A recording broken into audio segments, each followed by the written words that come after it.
चलो, तो आज हमें प्रेजेंट परफेक्ट के बारे में चर्चा करेंगे। प्रेजेंट परफेक्ट टेंस, ये प्रेजेंट परफेक्ट टेंस क्या होता है, किस प्रकार का होता है, इसको कैसे पहचानते हैं, इसकी पहचान क्या है और क्रियाविधि कैसी है।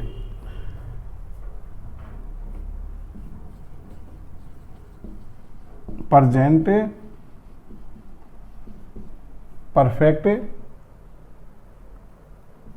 टेंस,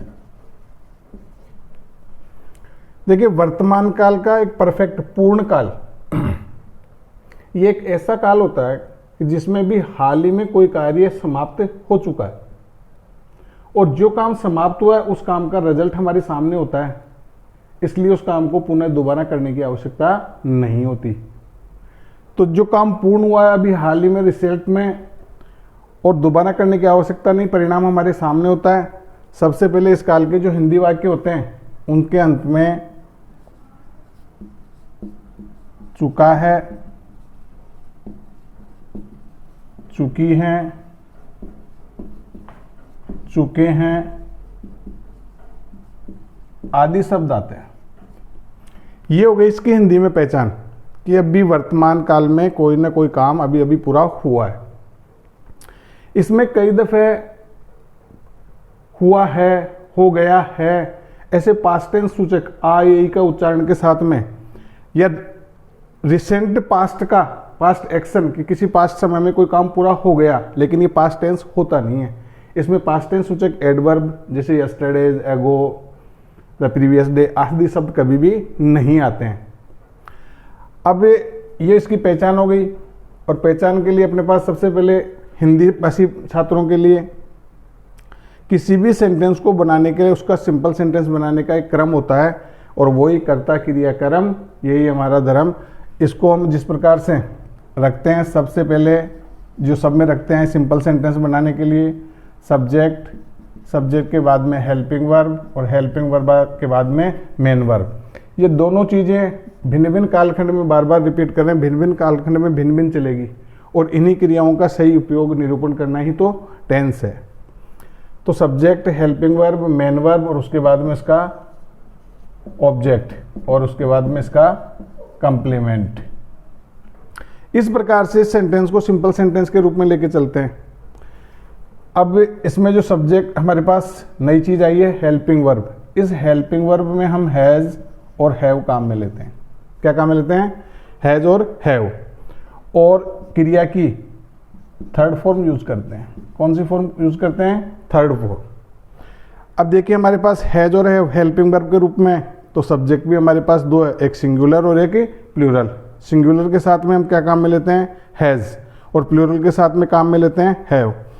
और ये बार बार आपको दोहरा रहे हैं, रिपीट कर रहे हैं कि जिस वर्ब के अंत में एस होता है वो सिंगुलर के साथ में, और जिसमें एस नहीं होता है वो प्लूरल के साथ में। इसलिए सब्जेक्ट के अनुसार सिंगुलर सब्जेक्ट के साथ में हैज और प्लूरल सब्जेक्ट के साथ में हैव काम मिलेंगे, और दोनों ही सब्जेक्ट के साथ में क्रिया की थर्ड फॉर्म काम मिलेंगे। तो यहाँ मेन वर्ब की कौन सी फॉर्म काम में आ जाएगी? थर्ड फॉर्म काम में आ जाएगी। और उसके बाद में क्रिया से प्रभावित होने वाला जो उसका कारक ऑब्जेक्ट है और उसका जो कंप्लीमेंट है, इस प्रकार से हम इसके वाक्यों को हिंदी से अंग्रेजी में कन्वर्ट कर सकते हैं, उसको ट्रांसलेट कर सकते हैं। जैसे वह स्कूल जा चुका है, एक सामान्य से वाक्य है। वाक्य के अंत में क्या है? चुका है। अब हमें इसे चुका है से काम समाप्त हो चुका है, तो इसके लिए हमें पहचान हो गई कि प्रेजेंट का परफेक्ट टेंस है। और प्रेजेंट परफेक्ट टेंस को हम कैसे बनाते हैं? Subject plus has have plus क्रिया की थर्ड फॉर्म। तो अब आप सब्जेक्ट देखिए, इसमें कौन है? सिंगुलर सब्जेक्ट है ही, तो ये के साथ में क्या आएगा? हैज, क्रिया की third form go went gone, जा चुका कहाँ? To school. इसी प्रकार मैं अपना कार्य समाप्त कर चुका हूं, मैं अपना कार्य समाप्त कर चुका हूं। फिर इसमें क्या गया? चुका हूं, तो मैं अपना कार्य समाप्त कर चुका हूं, मेरा काम फिनिश हो गया। अब इसमें सब्जेक्ट कैसा आपका प्लूरल, तो क्या I have finished my work. इस प्रकार से हम इसके हिंदी से अंग्रेजी के वाक्य बना सकते हैं। ये तो हो गया प्रेजेंट परफेक्ट टेंस की पहचान, इसकी टेबल, इसमें जो सहायक क्रिया और जो मुख्य क्रिया काम मिली जाती है और वाक्य बनाने का एक तरीका। अब आता है अंग्रेजी का सेंटेंस।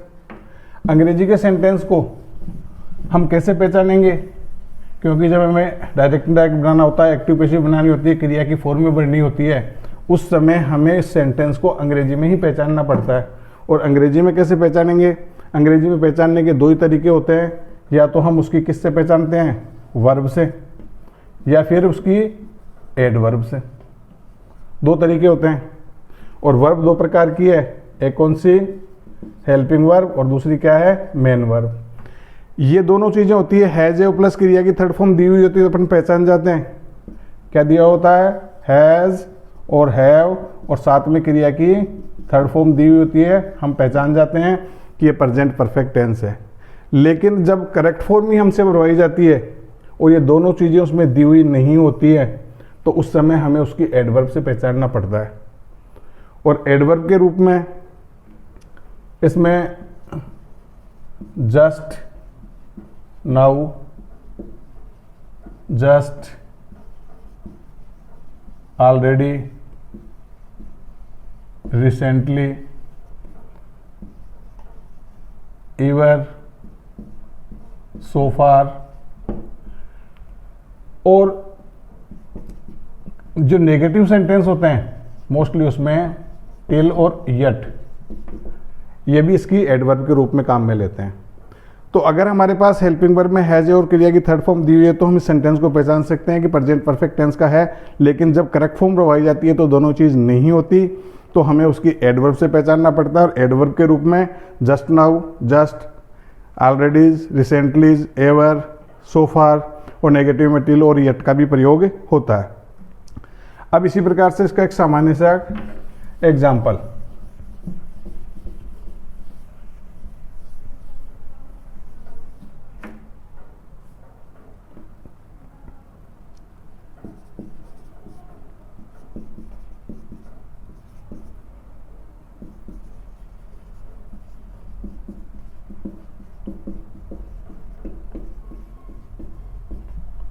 एक सेंटेंस दिया हुआ है, सी take 4 cups of T so far.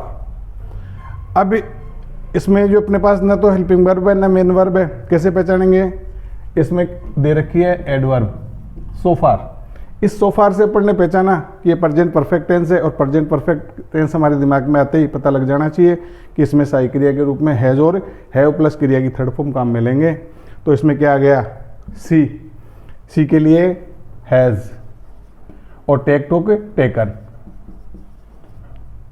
टेकन्स 4 cup of tea. इसी में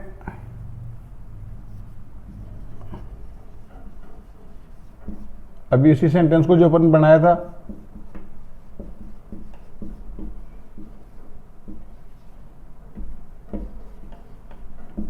ये एक सेंटेंस है, आई ऑलरेडी रिक्स्तान फिनिश माई वर्क। अब इसमें ऑलरेडी क्या है, एडवर्ब है। ये एडवर्ब हमें बता रही है कि प्रेजेंट परफेक्ट टेंस है। सब्जेक्ट के अनुसार अपन इसमें क्या लगाएंगे, हैव, और फिनिश की थर्ड फॉर्म क्या हो जाएगा, फिनिश्ड। इस प्रकार से हम इसमें क्रिया की फॉर्म में भी भर सकते हैं।